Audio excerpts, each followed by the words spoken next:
Assalamu alaikum and welcome to Financial Accounting Education and I am Sidra Saeed. और आज हम जिस चीज़ को डिस्कस करने जा रहे हैं वो हमारा चैप्टर नंबर 3 है, एनालाइजिंग एंड रिकॉर्डिंग ट्रांजैक्शंस को आज हम देखेंगे। ठीक है, सो सबसे पहले हम लोग जो है स्टार्ट करते हैं अपना चैप्टर। आज के चैप्टर में हम लर्न करेंगे, एक्सप्लेन करेंगे फर्स्ट ऑफ ऑल जो स्टेप्स को, जो प्रोसेसिंग में जो हम करते हैं जिस तरीके से ट्रांजैक्शंस को। फिर उसके बाद हम सोर्स डॉक्यूमेंट्स को जो है ना वो हम डिस्क्राइब करेंगे। फिर हम उसके बाद डिस्क्राइब करेंगे नंबर 3 पर describe an account and it's use in accounting transactions. ठीक है, कि आप किस तरीके से अकाउंट्स को जो है अकाउंटिंग ट्रांजेक्शन्स में कैसे यूज़ कर सकते हो। और उसके बाद नंबर 4 में हम लोग यूज़ करेंगे लेजर के बारे में, आपको एक्सप्लेन करूँगी, और उसके चार्ट अकाउंट्स के बारे में। नंबर 5 हम लोग डेबिट और क्रेडिट में, डेबिट और क्रेडिट को मैं एक्सप्लेन करूँगी और उसकी एक्सप्लेन करूँगी डबल एंट्री अकाउंटिंग को। सो ये आज का हमारा जो है वो टारगेट है। और इसके अलावा हम लोग एनालाइज करेंगे impact of the transactions on account and financial statements. ठीक है, और इसके अलावा जो हम डेबिट रेशियो को भी आज देखेंगे कि डेबिट रेशियो जो होती है वो किस लिए यूज़ होती है। और इसमें सबसे पहले जो हम देख रहे थे कि रिकॉर्ड करेंगे ट्रांजैक्शन को इन जर्नल एंड पोस्ट करेंगे एंट्रीज को लेजर अकाउंट में। ठीक है, इसी में जो है हमारी सारी आज की गेम हम खेलेंगे। Prepare and explain the use of trial balance. और फिर उसके बाद हम ट्रायल बैलेंस को कैसे प्रिपेयर करेंगे, और प्रिपेयर करेंगे हम उसके बाद नंबर जो हमारा 3rd पॉइंट है, financial statement from business transactions. ये हमारे इस मोस्टली जो हमारे चैप्टर नंबर 3 है वो इसका फाइनल ऑब्जेक्टिव है कि हम जर्नल में किस तरीके से जो है एंट्रीज़ को पोस्ट करते हैं, और लेजर अकाउंट में जो है वो किस तरीके से हम जो है ना एंट्रीज़ को फर्दर जो है एंट्रीज़ को लेजर में रिकॉर्ड की, जर्नल में एंट्रीज़ को रिकॉर्ड किया जाता है और लेजर में एंट्रीज को पोस्ट किया जाता है फर्दर। और प्रिपेयर जो करेंगे हम उसके बाद ट्रायल बैलेंस को मेक करेंगे। ठीक है, सो यहाँ पे हम लोग क्या करते हैं, एनालिसिस एंड रिकॉर्डिंग प्रोसेसिंग में हमारे पास सबसे पहले क्या आ जाता है, exchange of economic consideration between two parties. जो आपके पास जो है सबसे पहले इकोनॉमिक कंसिडरेशन होता है जितनी जो दो पार्टीज़ के दरम्यान में होता है। फर्स्ट ऑफ ऑल आपके पास आ जाती है एक्सटर्नल ट्रांजेक्शन्स। एक्सटर्नल ट्रांजेक्शन्स वो क्या होती हैं आपके पास, जो आपकी ऑर्गेनाइजेशन से या आपकी किसी दूसरी पार्टी के साथ होती हैं, जो आपकी पार्टी ऑर्गेनाइजेशन से बाहर की होती है। ठीक है, जो इंटरनल ट्रांजेक्शन्स होती हैं वो ऑर्गेनाइजेशन के बीच में जो उसकी ट्रांजेक्शन्स हो रही होती हैं उसके बारे में होता है। सो यहाँ पे आपके पास आ जाएगा एनालिसिस एंड रिकॉर्डिंग ट्रांजेक्शन में। हम नेक्स्ट में देख रहे हैं अकाउंटिंग प्रोसेस और स्टेप्स इन अकाउंटिंग प्रोसेस में। सबसे पहले अकाउंटिंग प्रोसेस में आप क्या करते हो कि आइडेंटिफाई करते हो बिजनेस ट्रांजेक्शन और इवेंट्स को। जब कोई आपके पास जो है कोई इवेंट होता है या कोई ट्रांजेक्शन आपकी कोई हो जाती है तो आप उसको आइडेंटिफाई कर सकते हो। फॉर एग्ज़ाम्पल आपने सप्लायर्स से चीज़ें ली हैं और उसको पैसे दिए हैं। ठीक है, तो वो आपके पास क्या हुआ, आपने आइडेंटिफाई किया कि आपका जो है एक आपने ट्रांजैक्शन जो है कंप्लीट की है। और उसके बाद एनालाइज करोगे आप उसको, आपके पास जो ट्रांजैक्शन और इवेंट आपका हो गया उसमें आप एनालाइज करोगे उससे सेल्स की, मतलब कि जैसे आपने उससे जो है चीज़ें ली हैं सेल्समैन से और आपने उसको पैसे दिए हैं, तो आप एनालाइज करोगे, रिकॉर्ड करोगे देयर इफेक्ट एंड उसके बाद समराइज करोगे और प्रेजेंट करोगे इंफॉर्मेशन को in reports and financial statements. ठीक है, और फिर उसके बाद आप करोगे स्टेप्स इन अकाउंट्स प्रोसेस। उसमें the focus on analysing and recording transaction events are number 1 record. सबसे पहले आप रिकॉर्ड करते हो रेलेवेंट ट्रांजेक्शन्स को एंड इवेंट्स को जर्नल में। उसके बाद नंबर 2 पे आप पोस्ट करोगे general information to ledger account. Posting उसके बाद हम लोग करते हो, सबसे पहले आप ट्रांजैक्शन को रिकॉर्ड करते हो जर्नल में, फिर उसके बाद पोस्टिंग आती है आपकी, जो आप जनरल इन्फॉर्मेशन को लेजर अकाउंट में रखते हो, और उसके बाद प्रिपेयर करते हो आप ट्रायल बैलेंस। ठीक है, ये 3 स्टेप्स आपको याद रखने हैं। Accounting records are informally referred as accounting books और सिंपली द बुक्स। ठीक है, तो जो आपके पास जिसमें आप रिकॉर्ड करते हो उसमें आप अकाउंटिंग बुक्स कहते हो या आप उसको सिंपली बुक्स भी कह सकते हो। यहाँ पे आपके पास जो एनालाइज एंड रिकॉर्डिंग का प्रोसेस बताया हुआ है। एनालाइज करते हो each transaction and event from source document, फिर उसको फर्दर आप जो है ना रिकॉर्ड करते हो रेलेवेंट ट्रांजेक्शन्स को एंड इवेंट को आप एक जर्नल में, और फिर उसके बाद पोस्ट करते हो जर्नल इंफॉर्मेशन को लेजर अकाउंट में। और उसके बाद आपका फोर्थ स्टेप आता है जिसमें आप प्रिपेयर करते हो और एनालाइज करते हो ट्रायल बैलेंस को। अब आपके पास जो आप कह रहे हो सोर्स डॉक्यूमेंट आपके पास होता क्या है? सोर्स डॉक्यूमेंट आपके पास होता है बिल्स होते हैं जो आप सप्लायर्स से आपको मिलते हैं कि आपने उससे कितनी अमाउंट पर पे करनी है।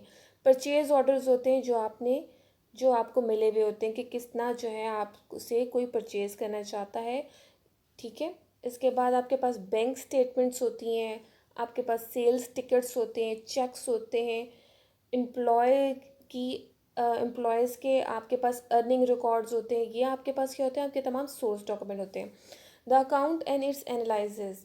द अकाउंट जो आपके पास जो है वो the account is a record of increase and decrease in a specific asset, liability, equity, revenue और expense item।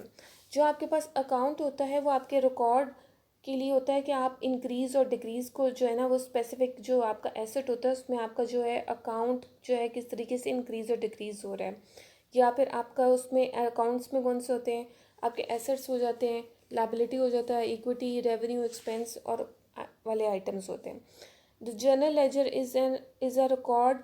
जो आपका जर्नल लेजर होता है वो आपका रिकॉर्ड होता है contain all accounts use by the company. जितने भी आपकी कंपनी जो है जितने भी अकाउंट इस्तेमाल करती है वो सब इसमें आ जाते हैं।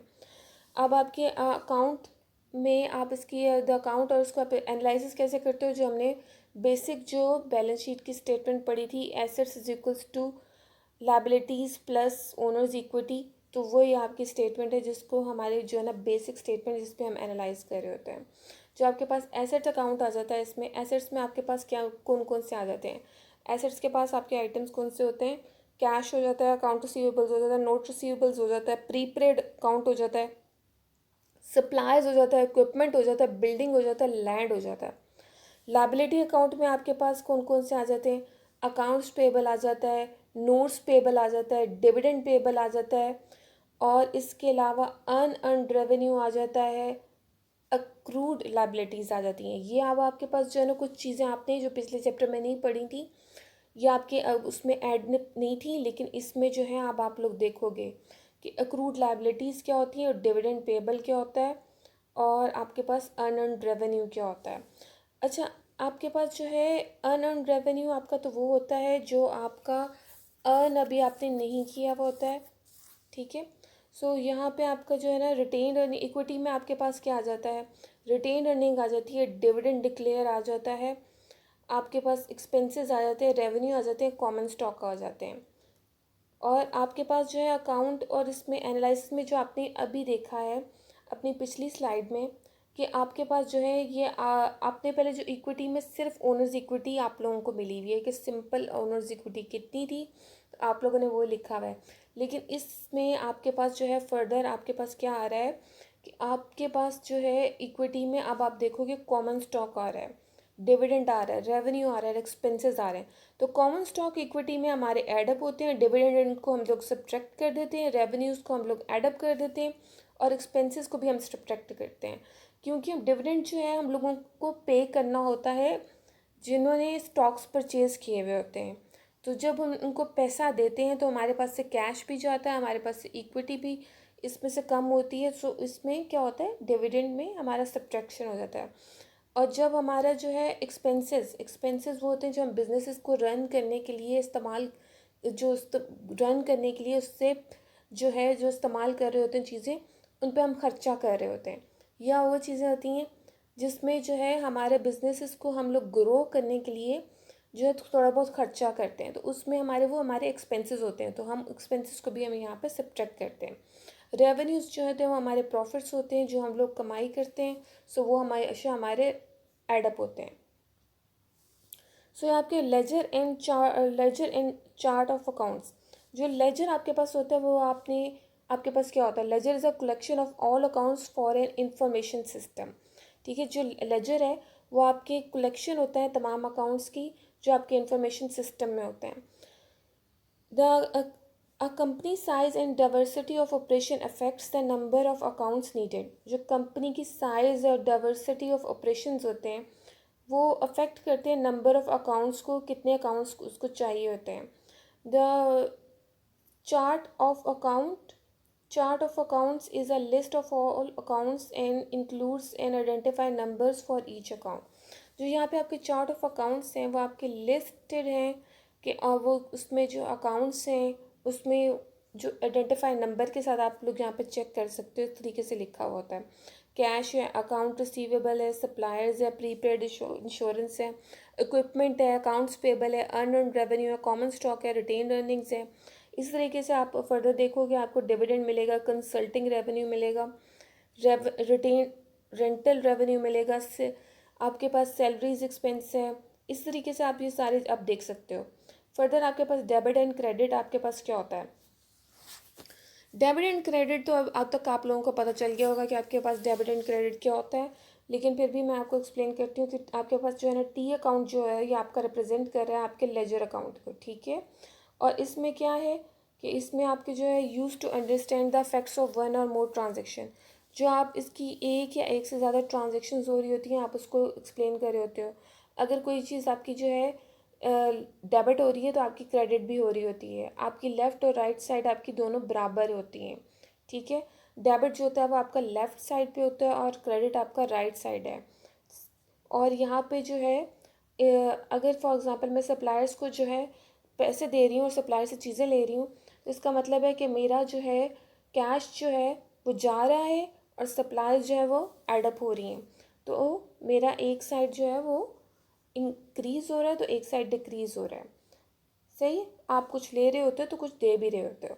डबल एंट्री अकाउंटिंग आपके पास यही चीज़ होती है। नॉर्मल बैलेंस जैसे आपके पास assets is equals to liabilities plus owners equity है। डेबिट जो होते हैं आपके के कौन से साइड पे, एसेट्स आपके तमाम डेबिट होते हैं, लायबिलिटीज़ और ओनर्स इक्विटी आपकी क्रेडिट से साइड पे होती हैं, ठीक है। तो जहाँ पे आपके पास एसेट्स का जो होती है जो आपकी left side of the equation होती है उसमें आपके क्या है कि वो डेबिट साइड होती है, उसकी नॉर्मल बैलेंस साइड जो होती है फॉर एसेट्स जो होती है वो डेबिट साइड है। उसी तरीके से लायबिलिटीज़ और इक्विटी आपकी जो है वो राइट साइड पे होती हैं और उनका जो नॉर्मल बैलेंस है, बैलेंस साइड जो है वो लायबिलिटीज़ और इक्विटीज़ के लिए वो क्रेडिट साइड है। एसेट्स और is equals to liabilities plus owners equity, ये लिस्ट तो आपको रट गई होगी, लेकिन इसमें अब जो आपको इस चैप्टर में आप लोग देखोगे कि assets is equals to liabilities plus common stock, ठीक है। जो आपके पास जो इक्विटी को हमने फर्दर जो है इसको क्वेश्चन को थोड़ा सा एलैबोरेट किया है तो उसमें आपके पास कॉमन स्टॉक है, माइनस करते हो आप डिविडेंड को, प्लस करते हो रेवेन्यू को, माइनस करते हो एक्सपेंसेस को। सो यहाँ पे आपके पास क्या होता है कि टोटल अमाउंट जो आपके पास डेबिट हो रही है to accounts must equal the total amount credit to accounts for each transaction. जो आपकी डेबिट हो रही है अगर कोई अमाउंट तो वो आपकी जो है इक्वल होनी चाहिए जो जितनी अमाउंट आप क्रेडिट कर रहे हो, ठीक है।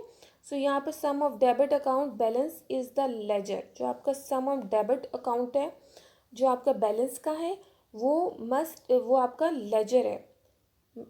Sum of debit account balances in the ledger, तो आपके जो डेबिट में जो आप डेबिट अकाउंट बैलेंसेस है वो आपके लेजर में आप लिख रहे हो, वो आपके जो भी है आप डेबिट जितना अमाउंट कर रहे हो लेजर में वो आपके क्रेडिट अमाउंट्स के साथ बैलेंस करना चाहिए, वो इक्वल होना चाहिए।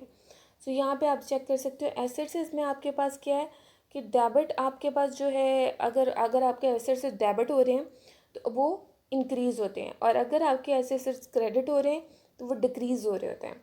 और आपकी लायबिलिटीज़ अगर आपकी शो कर रही हैं कि अगर वो डेबिट साइड पे हैं तो इसका मतलब है वो डिक्रीज़ हो रही हैं, और अगर आपकी क्रेडिट साइड पे है लायबिलिटीज़ को आप लिखते हो, लायबिलिटीज़ की वहाँ पे ट्रांजेक्शन कर रहे हो तो यहाँ पे आपकी इंक्रीज़ हो रही होती हैं, क्योंकि आपकी लायबिलिटीज़ और इक्विटीज़ क्या हैं, उनका नॉर्मल बैलेंस साइड जो है वो क्रेडिट साइड है, और आपकी एसेट्स का जो नॉर्मल बैलेंस साइड है वो कौन सा है, डेबिट साइड है। तो जहाँ पे जो उनका नॉर्मल बैलेंस साइड है वो उनकी इंक्रीज साइड है। जैसे आपकी इक्विटीज़ और लायबिलिटीज़ जो है वो इंक्रीज़ हो रही हैं क्रेडिट साइड पे, और डेबिट साइड पे जो है वो डिक्रीज़ हो रहा है। सो यहाँ पे आपके पास आ जाता है डबल एंट्री अकाउंटिंग में नॉर्मल बैलेंस जो आपकी इक्विटी का है वो हमने फर्दर इसको ओपन किया, तो हम इसको मज़ीद जो है वो सीखते हैं कि इसमें क्या आपका हो रहा है। सो यहाँ पे आपके पास जो कॉमन स्टॉक्स हैं, कॉमन स्टॉक्स अगर आपके इंक्रीज़ होते हैं तो वो आपके क्रेडिट बैलेंस में आता है, यानी कि ये आपको प्रॉफिट ही दे रहा है।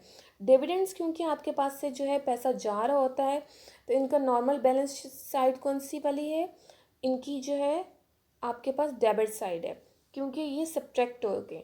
ठीक है, रेवेन्यूज आपके पास इंक्रीज करते हैं आपकी ओनर्स इक्विटी को, तो इनका जो है नॉर्मल बैलेंस साइड कौन सा होगा, क्रेडिट होगा। और आपके पास जो एक्सपेंसेस हैं वो आपके, क्योंकि बिजनेस में आप खर्चा कर रहे होते हैं, आपका पैसा जा रहा होता है, तो ये इनका नॉर्मल बैलेंस कौन सा है, डेबिट है। सो जहाँ पे आपको ग्रीन एरोज नज़र आ रहे होंगे वो इनका नॉर्मल बैलेंस है, और जहाँ पे आपको रेड है वहाँ पे आपको नज़र आ रहा होगा जहाँ इनकी जो है डिक्रीज़ हो रहा होता है इनमें, तो वो आपको वो शो कर रहा होता है। इंक्रीज़ आपके लिए वो शो करे, ग्रीन आपका एरो शो कर रहा है। अच्छा, यहाँ पे आपके पास है कि account balance is the difference between increase and decrease in account.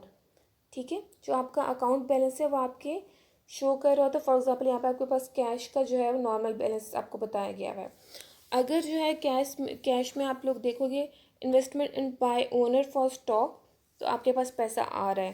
Consultant service revenue earn, अगर आपने रेवेन्यू अर्न किया तो आपने पैसा कमाया है, वो भी आपके कैश में एंड अप कर देगा। और आपने क्या किया, कलेक्शन ऑफ अकाउंट रिसीवेबल्स, अगर आपके अकाउंट रिसीवेबल्स हैं इसका मतलब है आपके पास फ्यूचर में आपको जो है ना कुछ आपने सेल्स की हैं उनमें आपका कुछ पैसा आपके पास मिलने वाला बाकी है, तो वो भी आप आपके यहाँ पे लिखते हो, अपने कैश में लिखते हो। जो आपके परचेजेस ऑफ सप्लाईज हैं, परचेज ऑफ इक्विपमेंट है, पेमेंट ऑफ रेंट है, पेमेंट ऑफ सैलरीज हैं, पेमेंट ऑफ अकाउंट्स पेबल है, पेमेंट ऑफ कैश डिविडेंड है, ये सब आपके क्या है, ये सारे आपके जो है आपने क्या किया, खर्चा किया या आपने अभी पेमेंट कर दी है, तो यहाँ पे आपके कैश से पैसा गया है, सो वो आपके चला गया है यहाँ से। सो आपका ये जो है बैलेंस जो है यहाँ पे देखें आपके पास जो है टोटल इंक्रीज़ यहाँ पे 36,100 आया, टोटल डिक्रीज 31,300 आया। तो इसमें थोड़ा सा डिफरेंस है, मतलब आप इसमें क्या करते हो, यहाँ पे आपके पास 36,100 में से आप सब्ट्रैक्ट करोगे 31,300, तो आप यहाँ पे बैलेंस लिखते हो 4,800। ये आप ऐसे क्यों करते हो, क्योंकि हम लोग जो है अपने लेजर में जब हम लोग बनाते हैं तो हमारा जो डिफरेंस आ रहा होता है हम उसको अपनी जो है लेफ़्ट साइड के यहाँ पे बैलेंस के तौर पे लिख देते हैं कि हमारा इतने का जो है हमने खर्चा किया और तो हमारे पास जो है इतना जो हमारे पास बैलेंस बचा है। ठीक है, सो उसका हम जो है जो हमारी जो डेबिट साइड है उसमें से कैश, क्योंकि इसकी जो ये है एसेट है आपके पास, तो इसकी एसेट बैलेंस कौन सा वाला नॉर्मल है, आपका लेफ़्ट साइड। सो आपका डेबिट बैलेंस है। सो आप क्या करते हो कि जो आपको पैसे जो आपके जा रहे हैं उसमें से आप सब्ट्रैक्ट कर दोगे जो आपने अर्न किए, उनमें से आपके पास 4,800 बाकी बच गए। सो यहाँ पे हमारे पास जर्नलाइजिंग एंड पोस्टिंग ट्रांजेक्शन में सबसे फर्स्ट स्टेप हमारे पास हम देखेंगे हमारे पास स्टेप्स कौन से आते हैं। तो हमारे पास फर्स्ट स्टेप आता है एनालाइज करते हैं हम ट्रांजेक्शन्स को और सोर्स डॉक्यूमेंट्स को। स्टेप 2 हमारे पास आता है अप्लाई करते हैं डबल एंट्री अकाउंटिंग को। और नंबर 3 हमारे पास आ जाता है, स्टेप 3 हमारे पास आ जाता है रिकॉर्ड करते हैं जर्नल एंट्री को। और नंबर 4 में हम पोस्ट कर देते हैं एंट्री को लेजर में। सो ये हमारे पास जो है साइकिल है जिसको हम जो है अप्लाई करेंगे बार बार जब भी हम कोई ट्रांजेक्शन को है रिकॉर्ड करेंगे। सबसे पहले जो है हम क्या करते हैं, एक एंट्री देख लेते हैं जर्नलाइजिंग ट्रांजेक्शन्स को हम कैसे लिखते हैं। जनरलाइज जब हम ट्रांजेक्शन कर रहे होते हैं हम एक इसी तरीके से चार्ट बनाते हैं जिस तरीके से आपके पास इधर यहाँ पर डेट लिखी हुई है ट्रांजेक्शन की, आपके पास डेट लिखना बहुत इंपॉर्टेंट है। आपने कौन सी ट्रांजेक्शन है उसकी डेट यहाँ पे अगर नहीं होगी तो हमारी ट्रांजेक्शन के हमारे नंबर कट जाते हैं। अकाउंट टाइटल एंड एक्सप्लेनेशन में आप जो है ब्लॉक बनाते हो फर्दर, और आपके पास डेबिट क्रेडिट का जो है ना ब्लॉक होना बहुत ज़रूरी है। जो आप ट्रांजेक्शन है उसको आप कैसे एक्सप्लेन करते हो, फॉर एग्ज़ाम्पल यहाँ पे जो है उसने क्या किया, दिसंबर 1 को 2009 में आपके पास जो है ना कैश उसने जो है उसके पास आया है 30,000 का। कॉमन स्टॉक जो है वो भी परचेज़ किए गए हैं, ठीक है। यहाँ पे कॉमन स्टॉक आपके पास 30,000 के आ गए हैं। तो यहाँ पे जो है आपके पास आपने जब भी ये जो है जर्नलाइज करना है ट्रांजेक्शन को, जर्नल में एंट्री करनी है, तो उसके लिए आपने जर्नल ऊपर लिखना है, प्लस आपके पास डेट होनी चाहिए, आपके पास अकाउंट टाइटल और एक्सप्लेनेशन का कॉलम होना चाहिए, और डेबिट क्रेडिट आपके पास ज़रूर होना चाहिए। यहाँ पे इससे बाद हम लोग जो है balance column account, T accounts are useful illustration but balance column account are used in practice. सही है। सो यहाँ पे आपके पास कैश, आपके पास देख लें आपके पास जो है कौन सा वाला है। आपके पास जो है कैश में दिसंबर 1 को इनिशियल इन्वेस्टमेंट आपके पास आई है 30,000 की, ठीक है। यहाँ पे आपके पास बैलेंस आ गया 30,000 का। ये आपके पास जो है टी अकाउंट जहाँ पे आपको लिखा हुआ नज़र आ रहा है वो आपका लेजर है। यहाँ पे आपके पास उसके बाद आपका लेजर बनता है जब आप जर्नलाइज कर लेते हो ट्रांजेक्शन्स को। जर्नल के बाद हमारा क्या बनता है, हम लोग पोस्ट करते हैं लेजर में। तो हम लोग क्या करते हैं कि लेजर में हम लोग पोस्ट करते हैं। सो यहाँ पे हमारे पास परचेज़ करते हैं हम सप्लायर्स को परचेज इक्विपमेंट। तो क्या आप लोग देखेंगे यहाँ पे जाके उसने 30,000 में से जो उसने परचेज़ की सप्लायर्स वो आपके क्रेडिट बैलेंस में लिखा है। तो 2,500 उसने 30,000 में से माइनस किया तो 27,500 उसके पास आ गया। उसने इक्विपमेंट परचेज़ की इक्विपमेंट को, तो कैश आपका गया 26,000 का। तो यहाँ पे उसने क्या किया, फर्दर जो थे जो उसके पास 27,500 आया था उसमें से बैलेंस में से भी 26,000 उसने सब्ट्रैक्ट किया तो 1,500 आ गया। अब इसके बाद collection from customers. Collection from customers जो है वो आपके पास जो है आपने पैसा कलेक्ट किया है जो कस्टमर्स के पास था, तो आपके पास कितना बैलेंस आ गया वो आपने एडअप करना है 4,200, तो आपके पास 5,700 आपके पास बैलेंस आ गया। सो यहाँ पे आप क्या करते हो कि आपने जो है दो चीज़ें अब तक आपने सीखी हैं। So first of all journal में है आपने किस तरीके से जो है आपने एंट्री को किस तरीके से लिखना है। सेकंड, आपने लेजर का अपना कैसे बनाना है जो अपना अकाउंट है, ठीक है। उसमें आपके पास डेट वाला कॉलम ज़रूर होना चाहिए, एक्सप्लेनेशन होनी चाहिए, डेबिट क्रेडिट और प्लस बैलेंस आपने ज़रूर लिखना है, ठीक है। Identify debit account in ledger. तो यहाँ पे आपके पास दो चीज़ें अभी तक आपने सीखी हैं।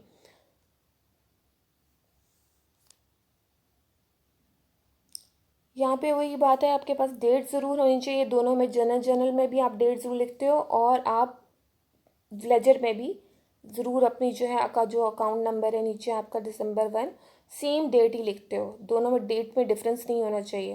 प्लस आप जो कैश में है अपना ये देखो यहाँ पे से जो कैश का आपका लेजर है उसमें आपने जो है डेबिट में या क्योंकि पैसा आया है आपके पास तो आपने लिखा हुआ है उसको, फर्दर आपने पोस्ट किया है लेजर में 30,000 की। और यहाँ पे आपके पास जो है उसने पेज नंबर में भी G1 जो है उसने लिखने के लिए कहा है, लेकिन हम लोग क्योंकि पेपर वर्क करेंगे तो पेपर वर्क में हमारे लिए ज़रूरी नहीं है। इसके अलावा फिर हम लोग 30,000 का ही कैश आया है तो हमारे पास बैलेंस में भी हमने 30,000 का लिख दिया है। प्लस यहाँ पे 101 जो है लेजर का जो नंबर है वो आप जर्नल के लेजर में भी लिखते हो कि आपको जो है अगर फाइंड आउट करने की ज़रूरत है तो आप उसको आराम से फाइंड आउट भी कर लो। लेकिन इस वक्त हमें जो है पेपर वर्क में इसकी ज़रूरत नहीं है। लेकिन इस वक्त जो है ट्रांजेक्शन 1 एनालाइज करते हो ट्रांजेक्शन को। सबसे पहले जितनी भी हमारे पास जो है ट्रांजेक्शन है 6-7 ट्रांजेक्शन मैं आपको एनालाइज करके दिखाती हूँ।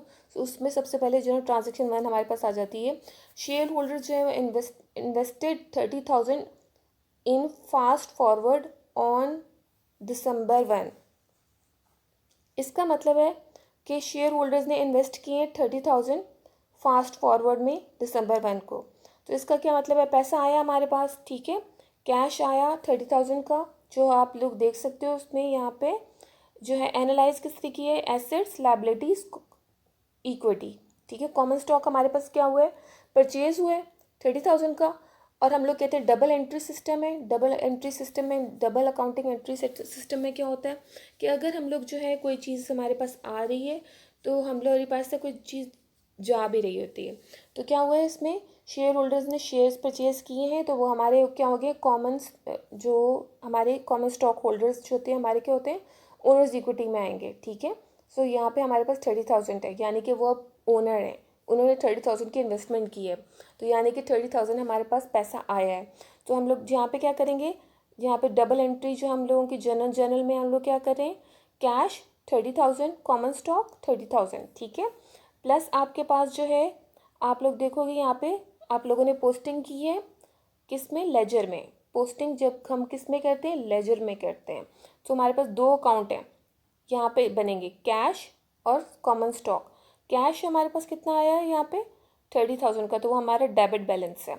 और कॉमन स्टॉक क्योंकि वो इंक्रीज़ होता है 30,000 से, तो यहाँ पे हमारे पास 30,000 आएगा हमारा राइट हैंड साइड, यानी कि हमारा क्रेडिट बैलेंस, ठीक है।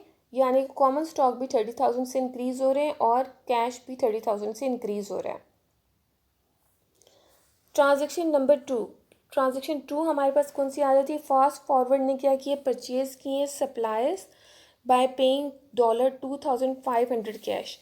अब फास्ट फॉरवर्ड ने परचेज़ किए सप्लायर्स को और 2,500 कैश भी पे किए। तो यहाँ पे assets is equals to liabilities plus owners equity में आप चेक करें, आपके पास क्या बनेगा, आपके पास एसेट्स जो हैं आपके पास, उसमें आपके उसने सप्लायर्स परचेज़ की हैं, तो आप और पैसे पे किए हैं, ठीक है, उसने 2,500 के पैसे पे किए। सो यहाँ पे हमारे पास जो है सप्लायर्स हमारे पास एसेट्स में 2,500 की एडअप हो रही हैं और 2,500 जो है कैश का ही जो है वो जा रहा है, ठीक है। सो यहाँ पे हमारे पास डबल एंट्री में क्या होगा, सप्लायर्स जो होंगी वो हमारी डेबिट हो जाएंगी 2,500 से और कैश जो है हमारा 2,500 से क्रेडिट हो जाएगा। और नेक्स्ट हमारे पास पोस्टिंग हमारी जो होगी वो किस में होगी, सप्लायर्स और कैश। सप्लायर्स जो होती हैं वो हमारी क्या होती हैं 2,500 से एडअप हो रही है, यानी कि हमारा सप्लायर्स का अकाउंट इंक्रीज़ हो रहा है और सप्लायर्स हमारा एसेट में आता है, तो हम उसको डेबिट साइड पे लिखेंगे।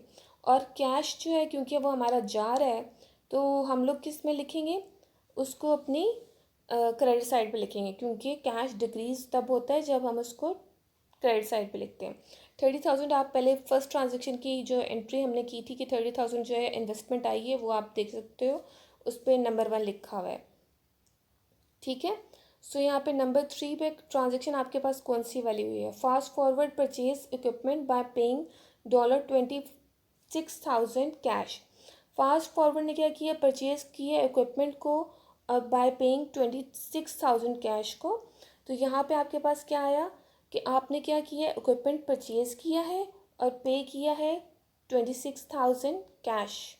तो यहाँ पे आपके पास इक्विपमेंट आ जाएगा 26,000 कैश में, जो आपने कोई कैश आपका चला जाएगा 26,000 से, और आपका 26,000 जो है आपके पास इक्विपमेंट भी आ जाएगा। सो आपके पास जो है जनरल में हम जो डबल एंट्री करेंगे वो क्या है, इक्विपमेंट हमारे पास आ जाएगा 26,000 से और कैश आपका पास जो है क्रेडिट हो जाएगा, ठीक है। क्रेडिट इसलिए होगा क्योंकि कैश जो है हमने पैसे पे किए हैं, तो हमारे पास से कैश चला जाएगा। इक्विपमेंट हमारे पास 26,000 से आ जाएगी। सो हम दोनों की जो अकाउंट्स हैं उनको अलग लेजर में पोस्ट करते हैं। हर अकाउंट जो होता है, जितने भी आपके पास एंट्रीज होती हैं उन सबका आपके पास लेजर में अलग अलग अकाउंट बनता है। इक्विपमेंट में आपके पास आएगा 26,000, ठीक है। और कैश आपके पास, क्योंकि हमने पिछली वाली दोनों एंट्रीज भी आप देखेंगे, आपके पास जो है यहाँ पे आपके पास 30,000 है आपके डेबिट में, क्रेडिट में आपके पास है 26,000। आपके पास जो अभी लेटेस्ट है आपने इक्विपमेंट का है, जो आपका चला गया वो भी हमने राइट डाउन कर लिया यहाँ पे। अगली जो हमारे पास ट्रांजेक्शन नंबर 4 है, वो फास्ट फॉरवर्ड ने परचेज़ किया है 7,100 ऑफ सप्लाईज ऑन क्रेडिट। जो फास्ट फॉरवर्ड इसने परचेज़ किया है 7,100 की सप्लाईज क्रेडिट पे, ठीक है, यानी कि अब उसने अकाउंट्स पेबल साइन किया है। सो यहाँ पे आपके पास कौन सी वाली होगी, यहाँ पे एंट्री एसेट्स में आपके पास होंगी सप्लाईज, लाइबिलिटी में आपके पास आ जाएगी अकाउंट्स पेबल, ठीक है। अकाउंट्स पेबल के नाम से आप लिखेंगे 7,100 की एंट्री करेंगे। सो यहाँ पे हमारे पास जो है ना जनरल में जो हमारी डबल एंट्री होगी वो कौन सी वाली होगी, सप्लाईज हम लोग क्या कर लिखेंगे, सबसे पहले वो लिखते हैं जो हमारे पास डेबिट में होती है, ठीक है, जनरल में। सो यहाँ पे आपके पास सप्लाईज होंगी 7,100 से हमारे पास सप्लाईज आ रही हैं और हम लोग अकाउंट्स पेबल साइन कर रहे हैं 7,100 का, ठीक है। क्योंकि अगर नोट्स पेबल होता तो नोट्स पेबल साइन करता तो नोट्स पेबल लिखा हुआ होता, ठीक है। सो यहाँ पे हमारे पास हम लोग फर्दर जो है लेजर में हम लोग पोस्ट करेंगे, तो हमारे पास सप्लाईज और अकाउंट्स पेबल के दो अकाउंट बनेंगे। यहाँ पे सप्लाईज में हमारे पास जो है 7,100 की भी हमने एंट्री कर दी है कि हमने सप्लाईज जो है फर्दर जो है वो हमने परचेज़ किए हैं। पहले हमने 2,500 के परचेज़ किए थे और पिछली एंट्री में, और इस बार हमने 7,100 के परचेज़ किए लिए। अकाउंट्स पेबल जो है वो हमारा 7,100 से हम लोग क्या कर रहे हैं, उसको क्रेडिट कर रहे हैं, ठीक है। यानी कि हमारा अकाउंट्स पेबल भी हमारी लाइबिलिटीज़ को इंक्रीज़ कर रहा है 7,100 से। और इसके बाद हमारी ट्रांजेक्शन नंबर 5 हमारी क्या आती है, फास्ट फॉरवर्ड जो है वो प्रोवाइड कर रहा है consulting services and immediately collect $4,200 cash. Fast forward ने क्या किया, कंसल्टिंग सर्विसेज प्रोवाइड किए हैं और उससे 4,200 भी कैश फ़ौरन मिल गया है। तो यहाँ पे क्या हुआ है, एसेट्स जो हैं उसके 4,200 से कैश यानी कि इंक्रीज़ हुआ है, ठीक है। और आपके पास जो है जो इस बार आपने क्या किया है, उसने हम लोग रेवेन्यू में लिखते हैं $4,200 हमारे पास क्या होगा, ये हमारी जो है कंसल्टिंग सर्विसेज की हमारा हमने जो है सर्विसेज प्रोवाइड की हैं, तो उसमें से हमने रेवेन्यू लिया है, तो ये हमारा कंसल्टिंग रेवेन्यू हो जाएगा। सो इस यहाँ पे हम लिखेंगे इसको लायबिलिटीज़ प्लस इक्विटी। तो यहाँ पे हमारे पास जो है ना 4,200 हमारा, क्योंकि रेवेन्यू हमने जो है ना पैसा अर्न किया है, तो यहाँ पे हम लोग लिखेंगे 4,200 हमारा जो है रेवेन्यू यानी कि इक्विटी के अंदर आता है। सो यहाँ पे हम लोग क्या करें, कैश आपका जो है 4,200 से आपका जो है वो डेबिट हो रहा है और कंसल्टिंग रेवेन्यू आपका 4,200 से क्रेडिट हो रहा है। पोस्टिंग आप करोगे फर्दर लेजर में तो आपके पास दो अकाउंट बनेंगे, एक आपका कैश का बनेगा और फर्दर आपका कंसल्टिंग रेवेन्यू का बनेगा। जो दो एंट्रीज आपने जो है ना जनरल में जो है ना डबल एंट्री में की हुई है, वो आप कैश और कंसल्टिंग रेवेन्यू का अलग अलग अकाउंट बनाओगे। कंसल्टिंग रेवेन्यू में 4,200 में क्या हो रहा है, आपके पास जो है पैसा आपने क्या कर रहे हो, आपके पास रेवेन्यू है ये आपका इक्विटी में आता है, ठीक है। सो यहाँ पे 4,200 आपका इंक्रीज़ हो रहा है, ठीक है, यानी कि आपकी इक्विटी 4,200 से इंक्रीज़ हो रही है। और कैश में भी आप लोगों के पास पैसा अर्न हो रहा है, तो आप इसको डेबिट साइड पे देख सकते हो, 4,200 से आपका कैश भी इंक्रीज़ हो रहा है। सो यहाँ पे आपके पास ट्रांजेक्शन नंबर 6 है, fast forward page $1,000 cash for December rent. अच्छा, ये जो 1,000 है ये अब आपके पास एक नई एंट्री है। एक्सपेंसेस आपके पास जो है ये क्या है, होता है आपके खर्चे होते हैं, यानी कि ये आपके पास से जा रहे होते हैं पैसे। तो यहाँ पे आप देख सकते हो कैश जो है आपका 1,000 से जा रहा है, यानी कि आपने फास्ट फॉरवर्ड ने पे किया है, यानी कि उसने पैसा पे कर दिया 1,000 कैश को अपने रेंट के लिए। तो यहाँ पे कैश चला गया है आपके पास से 1,000, यानी कि एसेट्स में से भी आपके पास जो है चला गया है 1,000, ठीक है, यानी कि कैश, ठीक है। और आपके पास जो है इक्विटी में भी आपके क्योंकि एक्सपेंसेस हैं तो आप 1,000 को सब्ट्रैक्ट कर दोगे। तो आपके पास आप क्या करोगे, जनरल में एंट्री क्या करोगे, रेंट एक्सपेंस आपके पास आ जाएगा। आप रेंट एक्सपेंस को आप क्या करोगे, डेबिट पे लिखोगे। रेंट एक्सपेंस आपके पास डेबिट आएगा 1,000 से। रेंट एक्सपेंस आपका क्या है, यहाँ पे आपका आपकी इक्विटी में आता है। सो रेंट एक्सपेंस आपके पास जो है 1,000 है और कैश जो है आपके पास 1,000 से क्रेडिट हो रहा है। और यहाँ पे रेंट एक्सपेंस जो अब आप पोस्टिंग करो तो दो अकाउंट फर्दर बनाओगे, एक रेंट एक्सपेंस का बनाओगे, एक कैश का बनाओगे। अब तक तो आपने सीख ही लिया है कि जो आप जो है ट्रांजेक्शन आप कर रहे हो और जनरल में जितने आपके बन रहे हैं फर्दर आपकी उतने ही आपकी जो है आइटम्स का बनता है, लेजर भी बनता है। तो आप उस लेजर में क्या करते हो, पोस्ट करते हो। तो यहाँ पे आप क्या करोगे, फर्दर 1,000 से अपनी जो है एक्सपेंस को जो है इंक्रीज आपका जो है डेबिट साइड पे आ जाएगा, क्योंकि एक्सपेंसेस जो है वो हमारे सब्ट्रैक्ट होते हैं आपके इक्विटी में से। सो यहाँ पे आपके आ गया, प्लस आपका जो कैश है कैश आपका जो है वो 1000 से वो जा रहा है तो आप उसको क्रेडिट साइड पे लिखोगे। यहाँ पे आपके पास जो है ट्रांजैक्शन नंबर 7 जो है आप लोग खुद सॉल्व करना शुरू करो कि वो कैसे होगी। अगर आपके पास जो है ट्रांजैक्शन 7 आप ये ले लें कि आपकी पेमेंट ऑफ सैलरीज हैं, तो वो एक्सपेंसेस होते हैं आपके कैश में, ठीक है। सो आपका क्या होगा, यहाँ पे अगर आप पेमेंट कर रहे हो सैलरीज को अपनी एम्प्लॉयज़ को, तो आपका क्या होगा, कैश आपका जाएगा, सब्ट्रैक्ट होगा। और इक्विटी, क्योंकि ये सैलरीज भी आपकी एक्सपेंस होती हैं, तो ये भी आपकी जो है जाएंगी। तो यहाँ पे क्या होगा, डेबिट करोगे आप, डबल एंट्री, यानी कि आप जनरल में क्या एंट्री पेश करोगे, यहाँ पे डेबिट करोगे अपनी सैलरीज को, सैलरीज एक्सपेंस के नाम से, और क्रेडिट करोगे कैश को, ठीक है। और ये जो है सर्टेन जो अगर आपने चीज़ें जो है सैलरीज एक्सपेंस लिखना बहुत इंपॉर्टेंट होता है कि सैलरीज को ही आपका जो है आपका एक्सपेंस है, ठीक है। सो हम इसको सैलरीज एक्सपेंस ही लिखते हैं। इसी तरीके से प्री पेड रेंट है, जैसे हमने अगर रेंट को पहले से पे कर दिया तो हम इसको प्री पेड रेंट के नाम से लिखते हैं। कैश को हम कैश ही लिखते हैं, बिल्डिंग को बिल्डिंग ही लिखते हैं। ये चीज़ें जो हैं इनको हम चेंज नहीं करते, ठीक है। बैलेंस शीट में हम इनको इन्हीं नामों से लिखते हैं। डेबिट हम लोग करेंगे सैलरीज एक्सपेंस को और क्रेडिट करेंगे कैश को।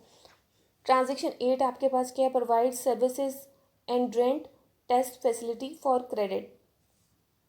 आप प्रोवाइड करेंगे सर्विसेज को, प्रोवाइड कर रहे हैं आप सर्विसेज, और rent test facility for credit, ठीक है। सो यहाँ पे आपके पास क्या होगा, अगर आप प्रोवाइड कर रहे हैं सर्विसेज तो आपके पास एसेट जो है वो आपके पास जो है ना इंक्रीज हो रहा है, ठीक है। यहाँ पे पैसे की कोई बात नहीं है।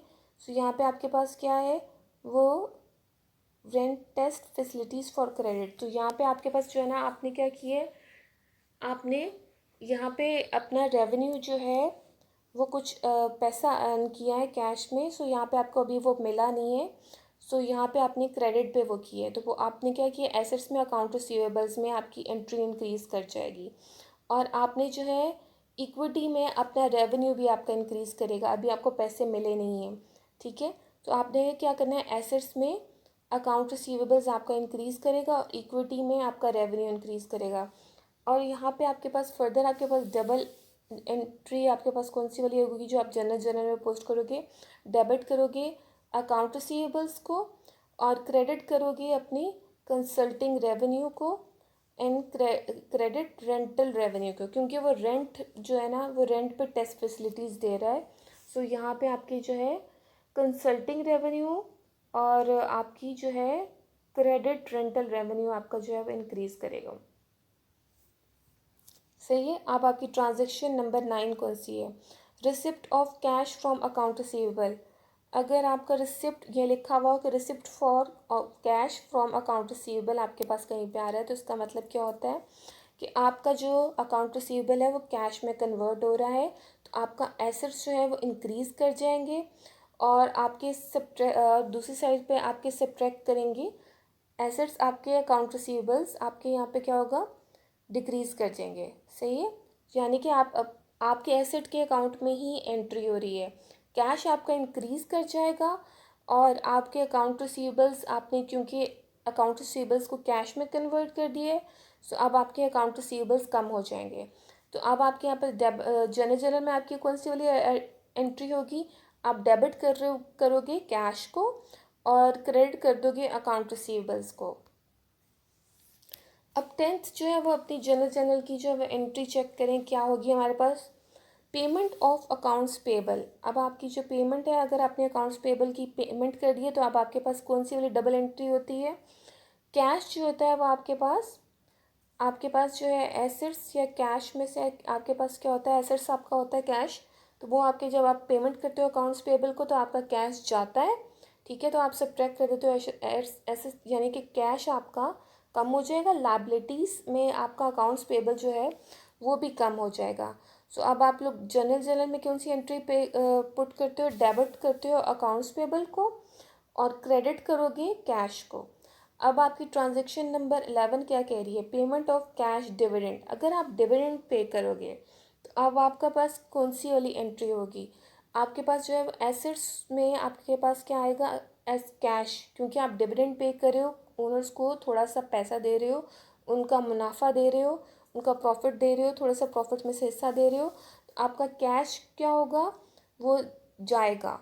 और आपके पास डिविडेंड जो इक्विटी भी जो होती है ओनर्स की, वो भी कम होती है। तो यहाँ पे आप लिखोगे डेबिट करोगे डिविडेंड को और क्रेडिट करोगे कैश को। ठीक है, सही है। अब आपके पास जो है रिसिप्ट्स ऑफ कैश फ्रॉम, आपके पास ट्रांजेक्शन 12 है, receipt of cash from a customer of future consulting services. So यहाँ पे आपके पास क्या है, कैश जो है आपके पास, क्योंकि receipt of cash from a customer for future consulting services, यहाँ पे आपके पास क्या आ रहा है कि आपके जो है आपने अर्न किया है रेवेन्यू को, यानी कि पैसा आया है कंपनी के पास। तो यहाँ पे आपके पास डबल एंट्री में कौन सी वाली होगी एंट्री, कि यहाँ पे आपके पास एसेट्स में कैश इंक्रीज करेगा और लाइबिलिटीज़ में अनअर्न रेवेन्यू भी आपका इंक्रीज करेगा।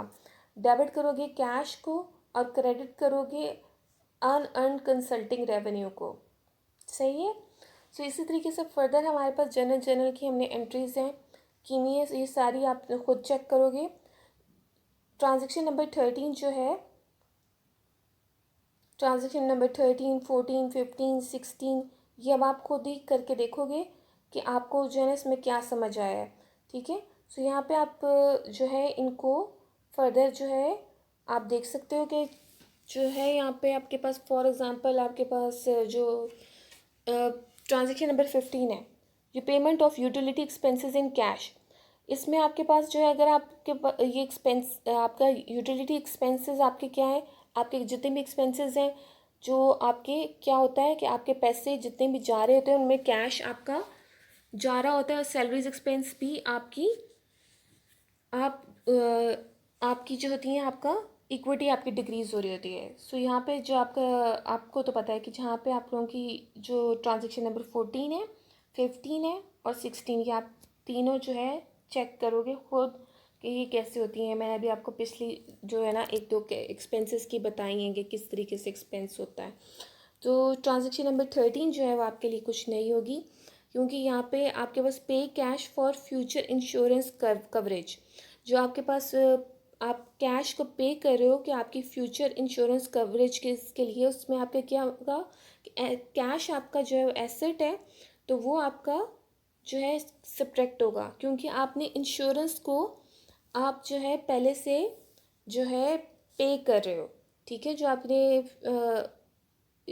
पे cash for future insurance coverages, यानी कि फ्यूचर में जो आपकी इंश्योरेंस कवरेजेस हो रही हैं वो आपका क्या होता है, प्रीपेड इंश्योरेंस है, यानी कि आप पहले से ही उनके पैसे पे कर रहे हो। सो उसमें क्या होगा, डेबिट करोगे आप प्रीपेड इंश्योरेंस को और क्रेडिट करोगे कैश को। सही है, क्योंकि आप क्या कर रहे हो पहले से जो है इंश्योरेंस की कवरेज जो है आप उनके लिए पे कर रहे हो, आपकी वो आपने इंश्योरेंस को पे करना था। अगर वो आप ड्यू डेट पे करते तो वो आपका एक्सपेंस होता, लेकिन आपने पहले से पेमेंट कर दी हुई है। सो ये आपका क्या है कि ये आपका एसेट है और आपका पैसा जो है ना वो चला गया, आपने क्रेडिट कर दिए कैश को। सो ये आपके लिए कुछ नहीं है, बाकी आपके पास सारी पुरानी है।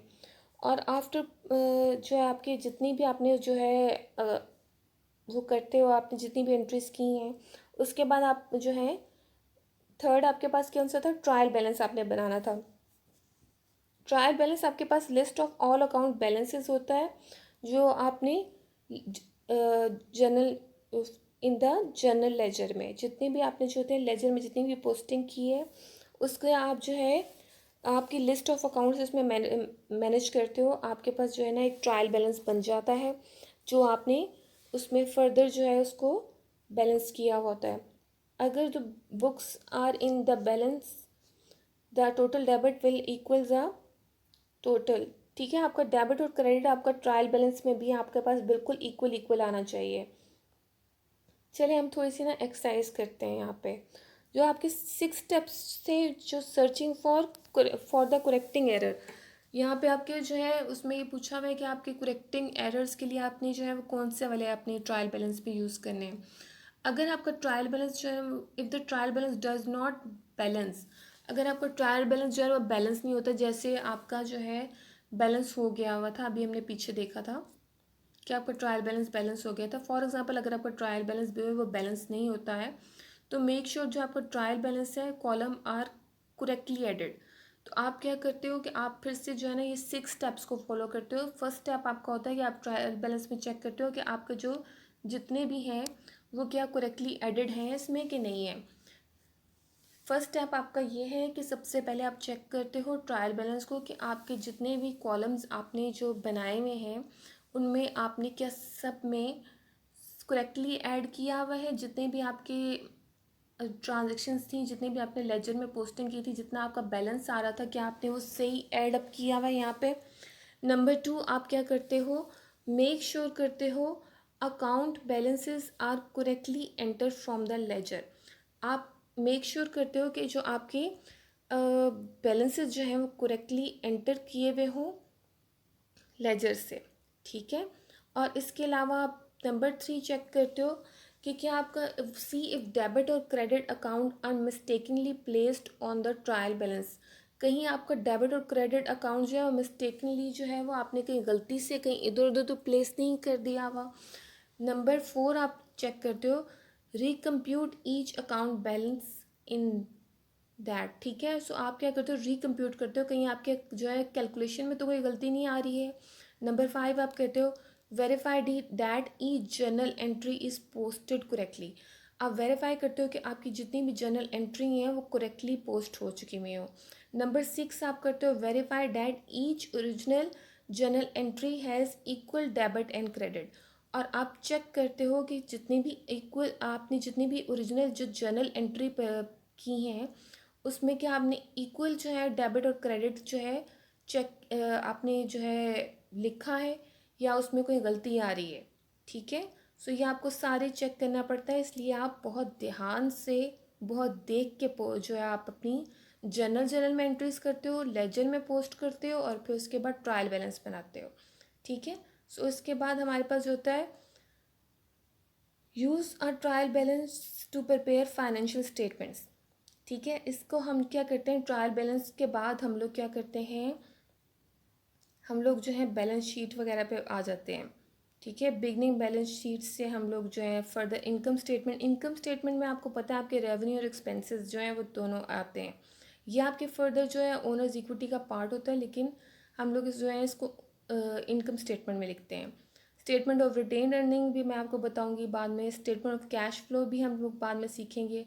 और फिर उसके बाद हमारा एंडिंग बैलेंस शीट बनता है, सही है। सो यहाँ पे आपके पास सबसे पहले जो है इनकम स्टेटमेंट में आप देख सकते हो रेवेन्यूज़ में यहाँ पे आपके पास जितने भी अभी आप लोगों ने एंट्रीज की हैं, यहाँ पे 7 हम लोगों ने एंट्रीज की थी और इसके बाद मैंने आपको बहुत सारी एंट्रीज बाद में भी बताई थी, 11 एंट्रीज थी हमारी टोटल। तो यहाँ पे आपके पास देख सकते हो रेवेन्यू में आपके पास से कंसल्टिंग रेवेन्यू आ रहा है 5800 से और आपका रेंटल रेवेन्यू आ रहा है 300 से, ठीक है। तो यहाँ पे आपके रेवेन्यू आपके जितने भी हैं वो क्रेडिट साइड पे लिखे जाते हैं, टोटल रेवेन्यू करके आप क्रेडिट साइड पे लिखते हो, ठीक है। वैसे आपका रेवेन्यू क्रेडिट बैलेंस होता है और एक्सपेंसेस आपके जो होते हैं वो डेबिट बैलेंस होते हैं। सो यहाँ पे आपके पास सैलरीज एक्सपेंस जो है 1400 से है, रेंट एक्सपेंस जो है 1000 से है, यूटिलिटी एक्सपेंस भी आपका 230 से है, ठीक है। अब आपने टोटल करके यहाँ पे लिखा और अब आप क्या करते हो रेवेन्यू में से इनकम स्टेटमेंट में क्या होता है कि जो रेवेन्यू में से एक्सपेंसेस माइनस हो जाती है, यानी कि आपका क्रेडिट साइड जो होती है वो आपकी उसमें से डेबिट में से माइनस हो जाती है। ये आपका सिर्फ इनकम स्टेटमेंट जो होती है हर मंथ की या आपकी ईयरली बनती है, ये आपकी नेक्स्ट ईयर में फॉलो अप नहीं होती, यानी कि आपके नेक्स्ट ईयर आपके पास डिफरेंट इनकम स्टेटमेंट होगी, ये वाली नहीं चलेगी, सही है। और इसके बाद स्टेटमेंट ऑफ रिटेन अर्निंग आपके पास क्या होती है, जो आपके पास नेट इनकम है वो आप जो है यहाँ पे फर्दर ऊपर लिखते हो net income for December this, और आपकी जो इसमें रिटेन अर्निंग में जो स्टेटमेंट ऑफ रिटेन अर्निंग है उसमें से आप क्या करते हो डिविडेंड को सब्ट्रैक्ट कर देते हो, जैसे यहाँ पे हुआ है नेट इनकम में से हमने क्या हमारा जो जितना भी हमारे पास इनकम स्टेटमेंट जो हमारे पास नेट इनकम आया था वो हमने यहाँ पे ऊपर लिखा रिटेन अर्निंग्स के, ठीक है।